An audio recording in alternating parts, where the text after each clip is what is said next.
Welcome to the Salmon Runs YouTube. Enjoy the video. In this video, I will explain how to replace your Hyundai Elantra tail light. This do-it-yourself repair is quite straightforward and can save you time and money. Before we begin, make sure you have all your necessary tools ready. You'll primarily need a 10mm socket and a ratchet, along with your new bulb or entire tail light assembly. Having a flathead screwdriver and a rubber mallet can also be helpful. Now, let's get started by accessing the tail light assembly.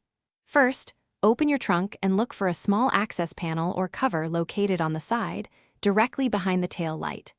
Gently remove this cover to reveal the mounting hardware and electrical connections.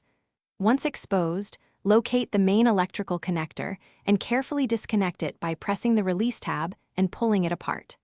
This ensures safety and allows for full removal. With the electrical connector detached, it's time to remove the tail light assembly itself. Use your 10mm socket to unscrew the 2 or 3 nuts holding the assembly in place from inside the trunk. Once the nuts are off, gently pull the entire tail light assembly straight out from the car's exterior. If it's a bit stubborn, a light tap with a rubber mallet can help. Now, twist the bulb socket counterclockwise to release it, pull out the old bulb, and insert your new one.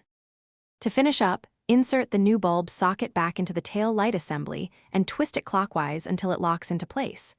Carefully align the tail light assembly with its mounting pins and push it firmly back into the vehicle's body. Reinstall and hand tighten the 2 or 3 10mm nuts, then snug them with your ratchet. Don't forget to reconnect the electrical harness. Finally, test your brake lights, turn signals, and running lights to confirm everything works correctly. Thanks for watching. Consider subscribing if we helped you.